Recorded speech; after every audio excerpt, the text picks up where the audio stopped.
Let me tell you of the days of high adventure.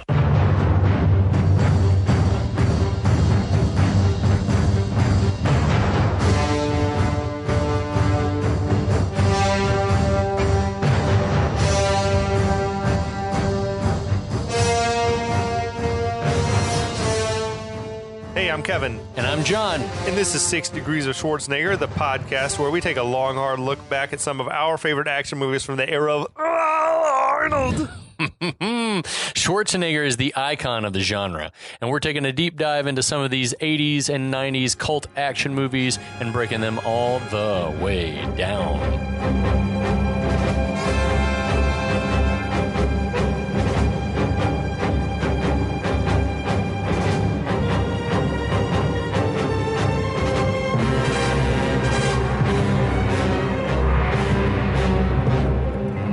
How goes it? Kevin, it goes really, really good. It goes so well. The Braves won today. I'm drinking some Chihuahua cerveza. Chihuahua. You are also drinking some Chihuahua cerveza now. Or side graded. It's delicious. It was a lateral move. Yeah. I've never seen a beer can that says get the app on it. There's a Chihuahua beer app, apparently. Okay. Neither have I. Interesting. I can't promise I'll be getting it, but I can promise I'll be drinking more of this. Yes, thanks, guys, for a wonderful product. So, before we get down to the business at hand, I'll reference again. I sort of forgot last time, but it's all good. But we are thrilled to be now part of the Last of the Action Heroes podcast network. Hey! If you're digging what you're hearing here, you should check them out. If you're listening to us through that podcast network, you should check out our own feed wherever quality podcasts are found. We've got a lot of old back catalog there. We're going to try to get it put up on the podcast network eventually. But in the meantime, if you want to find us, just search for 6 Degrees of Schwarzenegger. You'll find us on wherever, I guess. I don't know. Yeah, you guys, and if you like us, it seems like on the network, it's a wealth of other people that also were slaves to TBS and VHS. So get out there and listen to some podcasts about one of the great genres of filmmaking. And it's kind of a genre that's gone the way of the dodo bird. It really has. It's we're talking about sort of historical artifacts in a way now. Like, I feel like Mad Max Fury Road is a old school throwback. Mm-hmm. Maybe the John Wick movies have that sort of feel of just just glorified violence, but in a sleeker, higher production package. Sure. But yeah, they don't really make them like this anymore. Maybe they're starting to again. I mean, like, I'm trying to think, like, Taken. What genre would you dope. put? That's an action movie. Yeah, that's an action. We've talked about Taken or at length. The Bourne movies. The Bourne movies, yeah. But then, it's just, they still get done. But there's the product is not often quality. Yeah, they're still making them like the sort of grindhouse, pulpy exploitation flicks.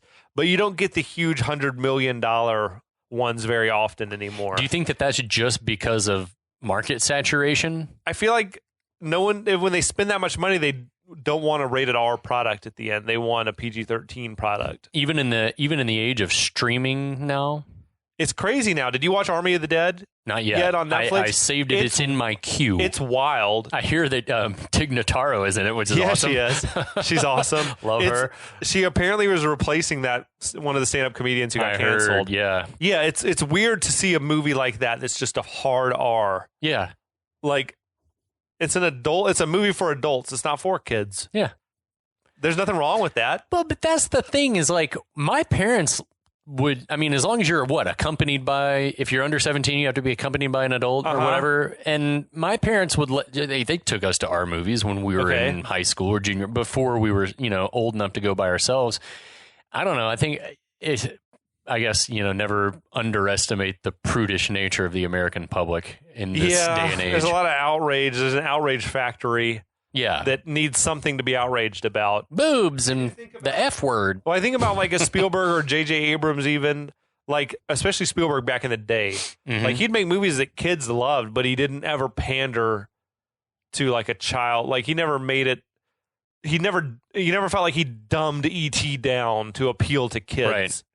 Until they released that anniversary DVD. Yeah, even that one. I mean, it's like, yeah, it's not great, but it's like you don't need to, like Last Action Hero that we talked about recently. You felt like they were trying to dumb it down for kids. Yeah. But kids are fucking smart. I feel like certain directors like Spielberg or J.J. Abrams know that kids are smart and they don't need it to be dumbed down. And yeah, action movies, even if you're making R-rated, it does need to be dumbed down for kids. Yeah. But yeah, I fucking dig a hard R action movie.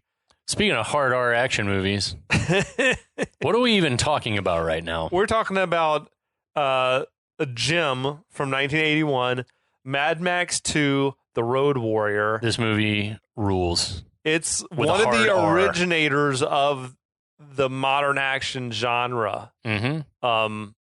You know, went and did what the old exploitation flicks were doing, but did it on a larger scale. Did what James Bond movies were doing, but did it as an R-rated, right? Like leave your kids at home, you know, type of deal. I love this movie. It's so good. It's on my Mount Rushmore probably of action pictures. That's high praise. I fucking dig it. I will try to catch us up what's happened up until this point.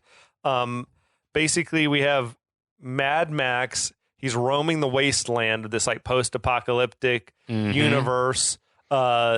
He's run afoul of a mohawked punk named Wes.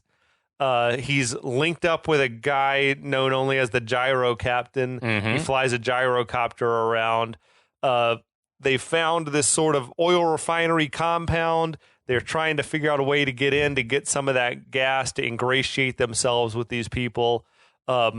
Max went and he rescued a guy who was maimed and injured by the bad guys. He took him back to the refinery. He got himself in. He's like, yep, I had to deal with this guy. He'd give me all the gas I could carry if I'd get him back here. But the dude passed away. The refinery people, they're not digging it. Could not verify. They're in the process of killing him or kicking him out at the least. And stealing his car. And stealing his sweet, sweet car, a Ford Falcon. As the bad guys return, now they're all trapped inside by the Lord Humungus and his army of marauders. Right. We got Schmegma Crazies. We got Gay Boy Berserkers. It's amazing. And they've been feral kids. They've been given an offer that they can definitely refuse and given 24 hours to decide. Just walk away. Yeah. Just walk away. This can all end. We've all lost someone we love. We got a wild child who's living amongst the refiners. He killed Wes's the golden youth side piece. I don't know what he is, his boy toy. Yeah, the golden youth. Wes's better half. These two sides must come to blows. It must end with bloodshed. Yeah. But that sort of catches us up. Yeah, Humungus has told them, is like, if you guys will just leave and give us the oil, we'll let you live. Yeah, give us the refinery and we'll let you pass. So think about it. I'm going to let you sleep on it for tonight, and we're going to be back tomorrow to talk more about it. And that's sort of where we pick up for episode 3. That is correct, sir. So inside the refinery, debate begins among the crowd. Some are like, hell yeah, let's take his offer and get the fuck out. And others are like, nah, that's stupid. Right. We'll get killed. Meanwhile, Max is like up on the catwalk and he's picked his handcuffs. Quickly. Yeah, he's just like, okay, fine. Some Yahoo in a military uniform credited as the Curmudgeon says I'll negotiate with Humungus. He's a reasonable man. Does that get a laugh for you? Oh, totally. Every time. He's a reasonable man. Yeah, it's like, no. I don't know if that's meant to be funny, but it gets me every time. It's like, yeah, he seems very reasonable, the Humungus. If I saw him, I'd definitely trust him. We haven't really described him, but yeah, he's not wearing a lot. He's wearing like sort of S&M gear, like leather studs, some sort of harness, and a hockey mask, and he's just fucking buff as hell. Yeah. And just got this like bulbous head that like throbs and wispy hair. Like he's, I don't know, there's something up. Who in their right mind would trust these people? They just like, well, they don't know that they like raped and killed someone and then like killed another guy and then have your other friends strapped to the front of their cars. Like these are not trustworthy people. I mean, who is the Curmudgeon? Like, is he he like a half-ass sort of military figure? I think that he's supposed to be representative of the politicians and military figures who talked and talked and talked. We got him. He's wearing like an done. army helmet and sort of a military jacket. Yeah, but what even wars could that be from? Who knows? He strikes me as the kind of person that found that, but then is like, I was a general, something he's like that. a wannabe leader. So he to me is like the vestige of the world that we don't want back. Okay. Papagallo, who is the leader of the refinery crowd, says that even if they walk away with their lives, what are we going to do after that if we give up all the gas? Yeah. So just then we see that Feral Kid is like popped up back inside the compound. He's like showing Max his bloody boomerang as he comes in. He's like, look what I did. He seems very, very proud. He's like, right? He's like a dog that's come back. Dude, that actor, the actor who played Feral Kid, Emil Minty, he said he still got that boomerang like at his house, like he kept the prop. That's sweet. That's fucking rad, dude. Yeah. I love that. That is amazing. Max retrieves the music box that he found previously and plays it for the kid, and the kid is just like, it's like magic. He's entranced. Imagine he's never seen anything like that. He's in never his heard life. music, probably. Oh, good point. Never heard music. So he is just like, it's like magic. He's like growl laughing, like grunting and smiling. It's very awesome. And Max like tosses it to him, and Feral Kid plays it and absolutely like falls out. Like he's like, holy shit. Max is so human in this moment. Yeah. Like, I don't know if we're supposed to gather. I don't know if it has to do with him having lost a child. That's a great point. That he's like, I see a son here or something. Or just see a vulnerable child. But he's got such humanity in him for the guy who's like playing the hard ass. And like, it's like you said, there's a Han Solo thing going on where it's like he's the reluctant hero and he's still. Yeah. Like first and foremost, it's like survival, but it's like he knows when the right thing is the right thing. So back in the debate with the refiner crowd, Papagallo is telling all the people that the gas is their only lifeline to a better life. And the curmudgeon yells that wherever they're going is 2,000 miles. There's a little bit of exposition, just background exposition. They're going 2,000 miles away and that they've got no way to move the tanker. Papagallo says there has to be a way, but first they have to defend the fuel. First and foremost, we've got to protect what we've got now.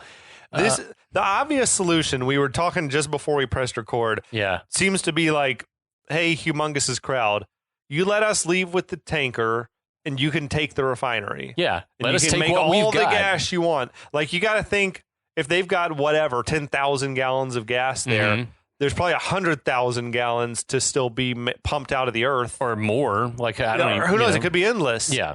Like whatever field they're on, there could be years worth of gas. I can see where you can't trust Humongous.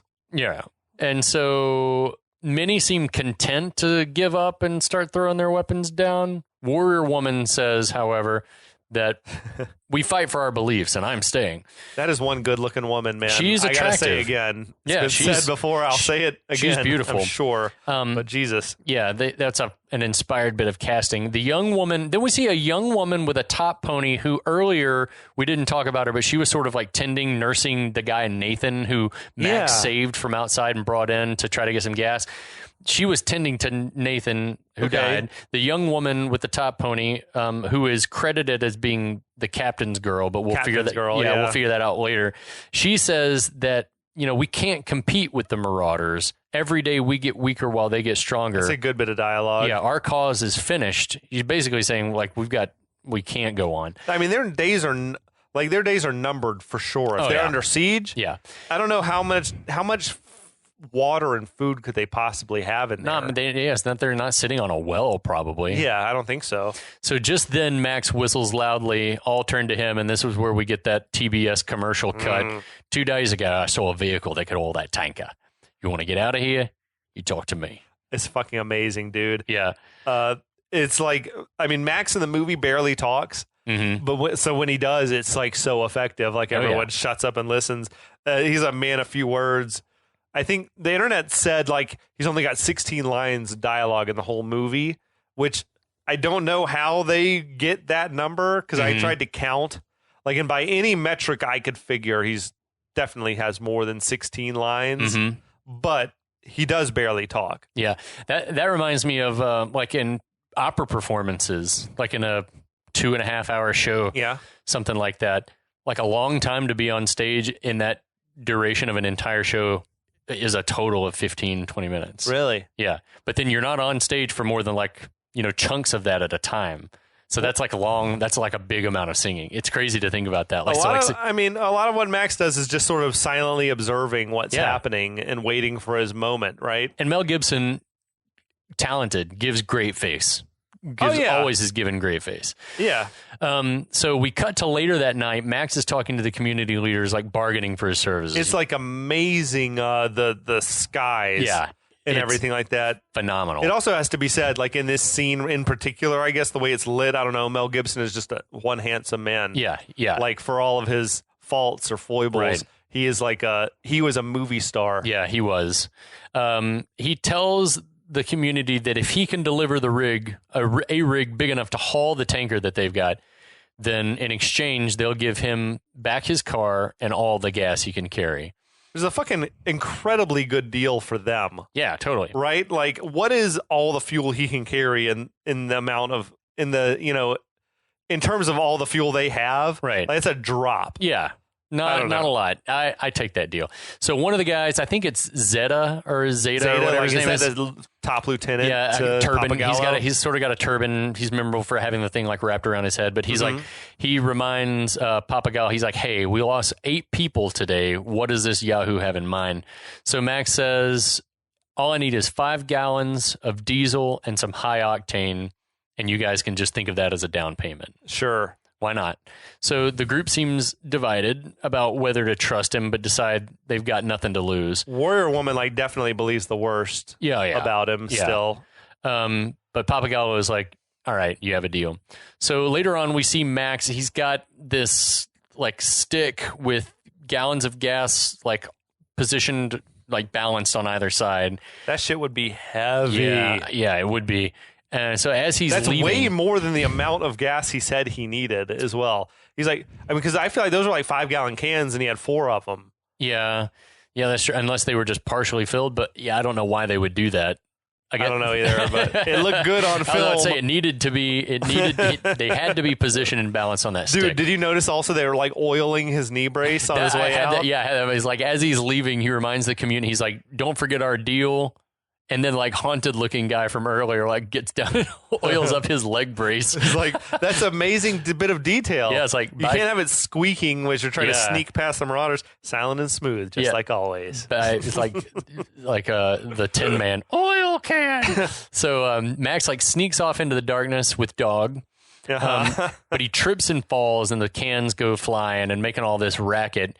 And he gets heard by Bear Claw Mohawk, who starts to slink over to investigate. But as he comes up, Max has got a knife pulled, and we've heard some coyotes howling before this, but then we see Feral Kid start to howl, distracting Bear Claw Mohawk, who sort of loses interest and leaves. I think that was a dingo howl. A dingo? Maybe a dingo ate your baby.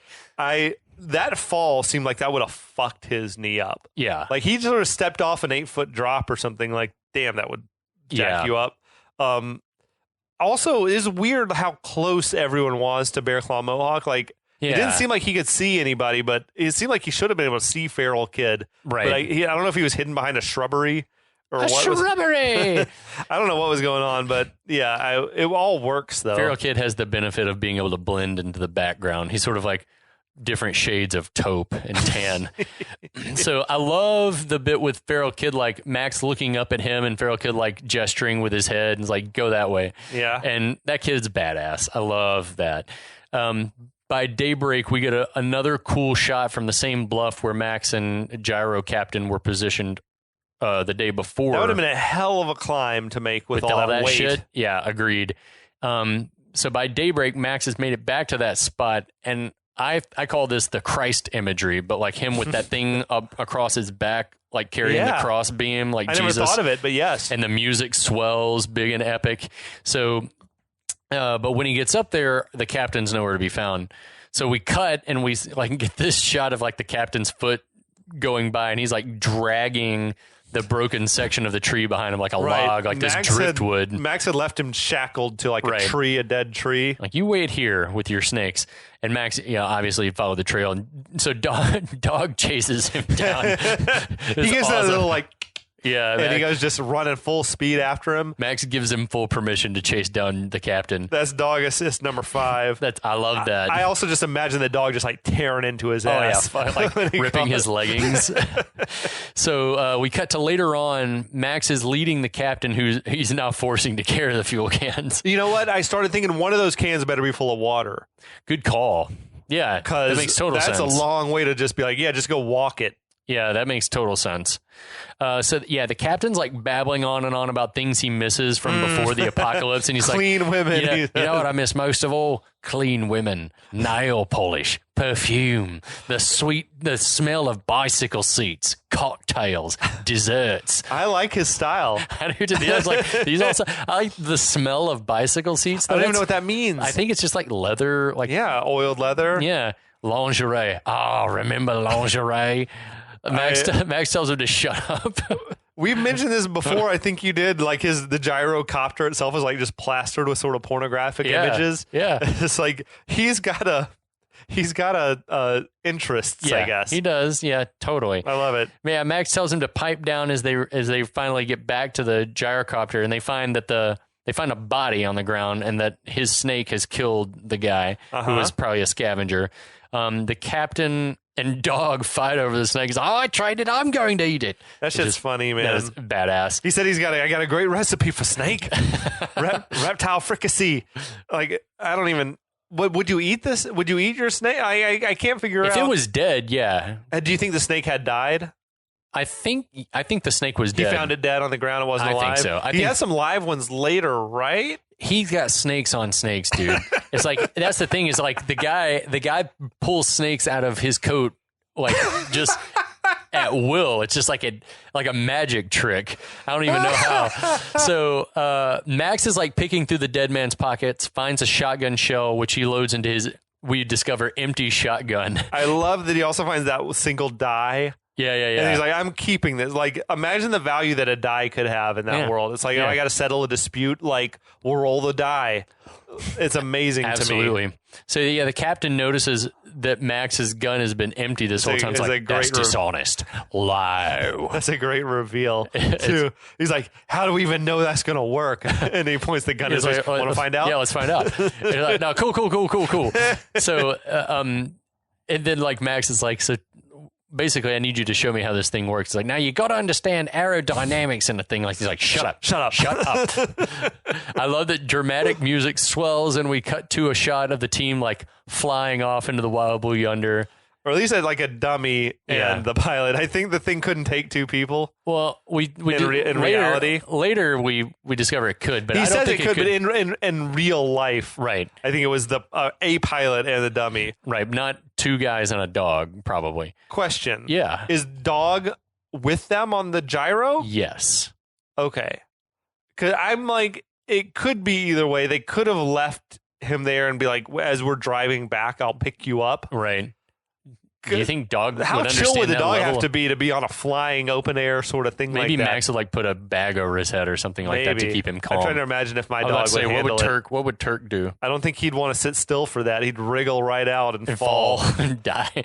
Because we don't see dog again until that's true. Until later on. It could be either way. I was just wondering. Yeah, I mean it's a good point, and I don't know the answer. No one does. George Miller, if you're listening. Yeah. We have no reason to believe you're hit not. us up on the Instagram or the Twitter. We know that all the directors of these movies listen to our They've show. got nothing better to do than listen.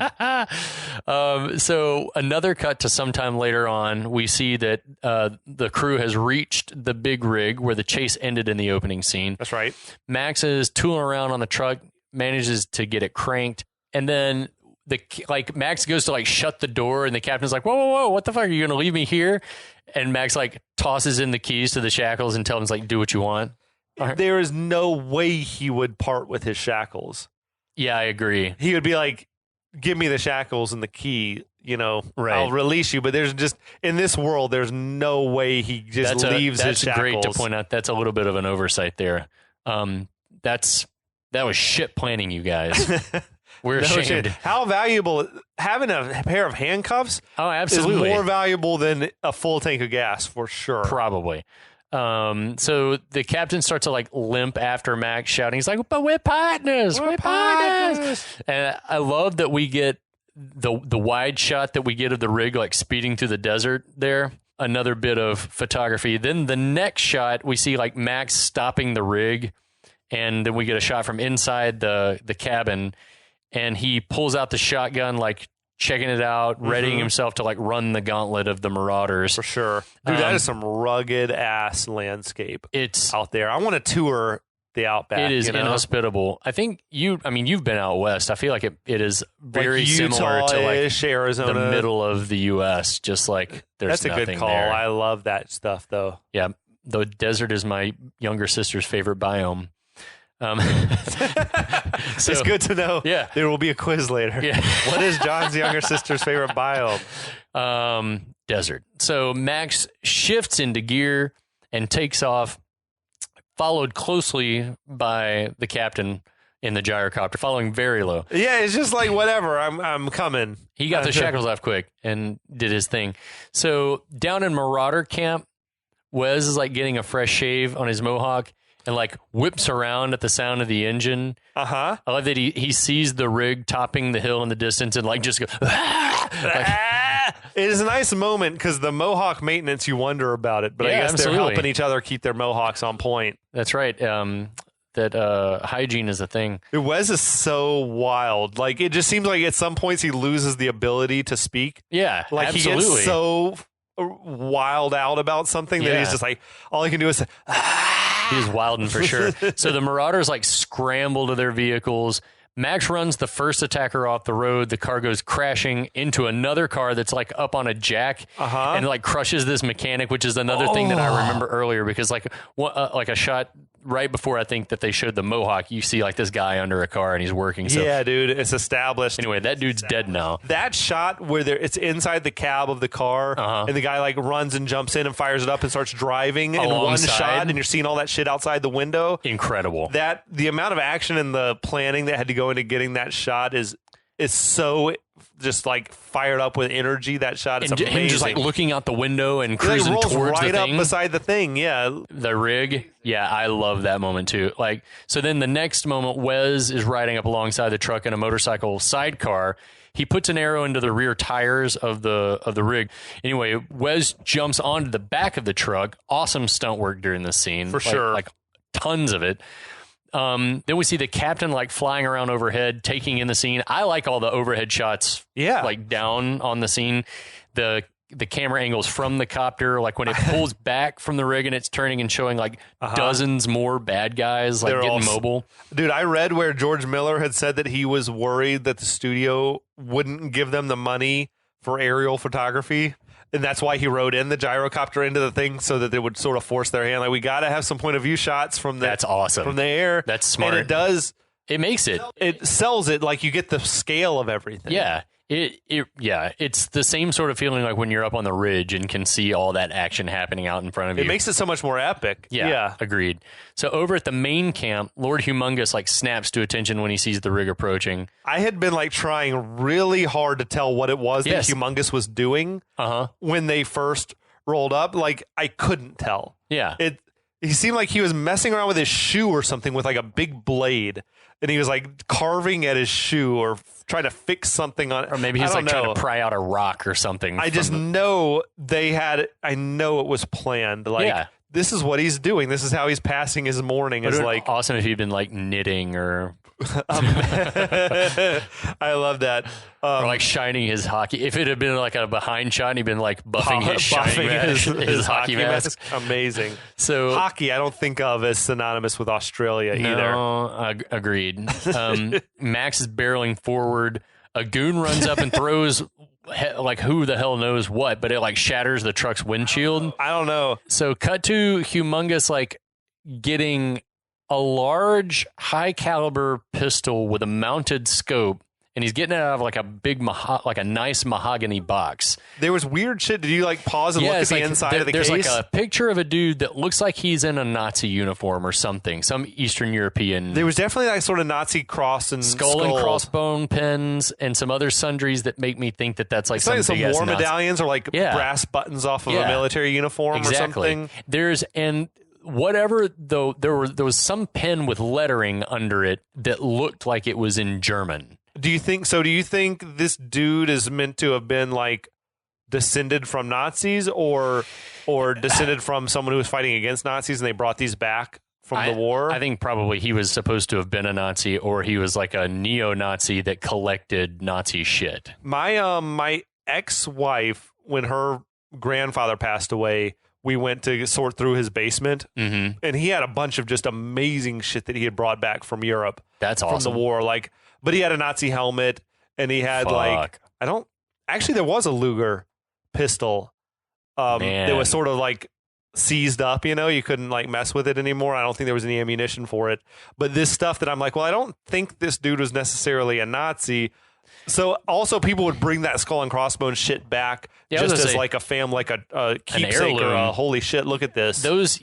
Soldiers came back with just, this is a collector's item. They knew the score. They knew like that's going to be worth money one day, or worth, had some historic value. I want to believe the best about Lord Humungus. What? I want to think that his dad or whoever it is meant to be bequeathed him. He was fighting on the side of the Allies. Okay, I don't know. I don't know. Humungus sort of sounds Euro Nazi trashish. Anyway, Anyway, clearly Humungus only uses this gun for special occasions, is what we're saying. It's his Sunday gun. So he loads the pistol with a single bullet, because those shits are precious. Dude, yeah. Max punches the broken windshield out, like aims his shotgun, because I think he knows what's about to happen. But in movies, it's so easy to punch a windshield out, like just kick the windshield out. It was like sort of reach out and push already. It out. Like you can, like if it's still intact and there's the place where your hand can find purchase, you could like rip it out. Is it that easy? It's still a lot of force. And he's driving. Yeah, I would think it's not an easy thing to do, but in movies, it's hella easy. And his adrenaline's pumping, and who knows how long that truck had been sitting out in the Australian desert. But anyway, we find that his single shotgun shell is in fact a dud. And just kind of fizzles the gun. Humungus takes aim without actually taking aim. He doesn't look through the big ass scope. But he's a dead eye. I guess. He's like a hell of a shot. I feel like Max sort of ducks like he knows Humungus ain't going to miss. Yeah, and so like he somehow puts the bullet like right through the front grill of the truck. Hiss, spray, like moisture, steam, busted radiator. That shit sucks when it happens, by the way, when it actually happens. So as the truck's like speeding ahead, the bumper catches on a tent that's like set up near the path and pulls it up out of the ground, and inside there's a couple fucking inside. Dude, that chick was also just hot as hell. Was that scene reminiscent for you of the garage scene in Tango and Cash? Yes. It was just gratuitous nudity. And it was that sped up sort of film speed that you mentioned before. It's so weird, but Max pulls the rig horn notifying the refinery. It sounded a lot like Furiosa's horn. That it did. Yeah, or Jack Burton's horn. The Pork Chop Express. Yes. What if? Holy shit! What if Max Rockatansky was driving the Pork Chop Express? Dude, I will say I think that Jack Burton would fare well in this Mad Max world. Oh fuck yeah! In the post-apocalyptic big rig world. He'd just be talking on the CB to whoever was listening. Just talking to whoever's listening out there on a dark and stormy night. So up on the ramparts, Papagallo sees the truck coming over the crest of the hill. People are always cresting hills in this movie too, by the way.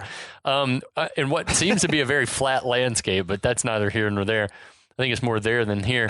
With the walls of the refinery in sight, Wes like punches through the window of the driver's side door and begins like struggling with Max, trying to like pull his ass out of the truck. Another vehicle comes up alongside and puts more arrows into the truck tires. So I feel like we're rolling on like maybe half the tires that you need to drive the thing. I love the idea that is all that matters is you get the machine inside the walls. Like there's more tires. We can fix the radiator, whatever. But it really seems like Max maybe isn't going to make it. And there's this great stuff with the music. Oh, it's phenomenal. So good. The tension is ratcheted up to a high degree. So as the car like maneuvers around to shoot out the tires on the other side, Gyro Captain swoops in and starts like just throwing snake grenades on people. Like it's just pockets full of snakes, apparently. Way to be a hero, Gyro Captain. Yeah, I love it. The dude panics, accidentally shoots his driver with the next barrage of arrows. So that car goes airborne and crashes spectacularly into the moat of other like wrecked cars around the refinery compound. This was just another sequence of amazing stunts. It's just like moment after jaw-dropping moment. You're watching it and going, how are they doing all this? Like the planning that goes into every single one of those shots. Yes. To execute it. Absolutely. And how big a pain in the ass is it to be like, all right, reset? Fuck you. We got to get it the first time. Fuck you. I was, I think I mentioned once before, I recently was watching this movie with someone who had either never seen it or hadn't seen it in a long time. Right. And as all this was unfolding, he's like, is this the big climax? And it's like, no, dude, this is only we're only halfway home, but it does feel like just huge. Is Max going to make it? Is the question on everyone's mind. So Max does, in fact, drive the truck through the open gate at the refinery, but a couple of the Marauder vehicles like follow in before they can block the gate again. And it's at this moment that Pink DeSoto pulls up to the gate and like Papagallo like points the flamethrower down at him. And the dude like freaks out. It's like, oh shit. And like lights the dude up. Car's gone. Dude is gone. Pink DeSoto, what a fucking concept for a character. Where does that come from in your mind? As like I imagine that he found the pink car and then he's like, holy shit, this is going to define my whole persona as just like pink shit. Or Miller or whoever had seen that car and loved it for so long and been like, one day there's going to be a character in one of my movies and he's just going to be Pink DeSoto. And like that car had stuck with him for so long. Yes.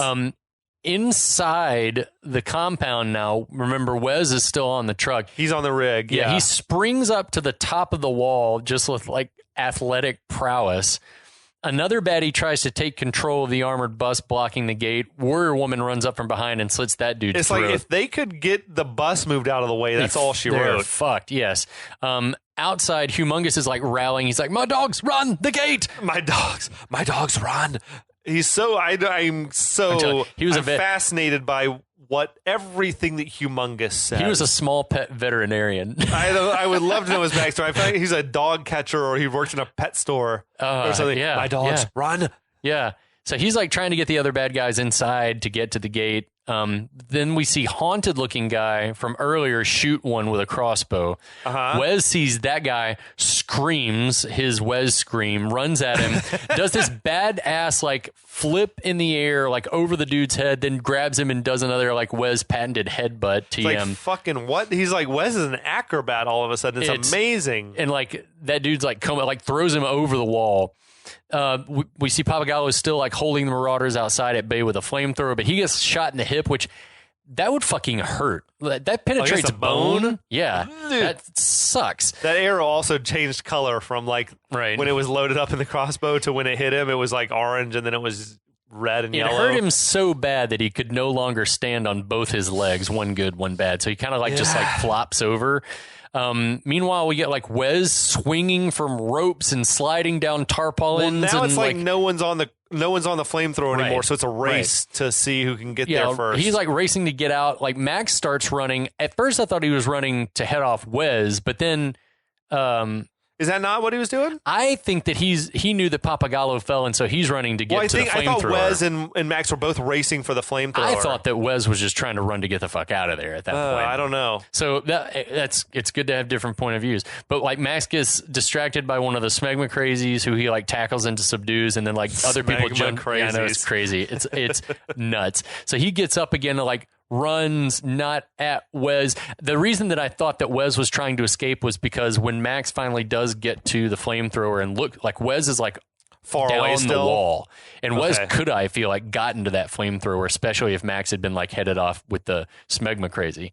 So Max is like running towards the flamethrower that had been used by Papagallo just in time to turn back another wave of attackers. Right. There was like guys had been sort of up against the gate at that point. Yeah. So as the Marauders like turn to flee, that's when Max like turns and sees Wes across the way, who's like screaming at Max, you can run, but you can't hide. Amazing line as well. But Max like lights those dudes up outside. Yeah, it's badass. The flamethrower is awesome. Fire in movies like used in that capacity where it's like a weapon is neat. Why is Wes so obsessed with Max? He's been obsessed with him since before the movie started, apparently, when he was chasing him on the highway. I think that Wes is probably not used to things not going Wes's way. Okay. And then especially now because like Max is in league with the refiner crowd and they killed, whether directly or indirectly, one of them killed Golden Youth. Does he recognize he's like the most formidable warrior or something? I think so, yeah.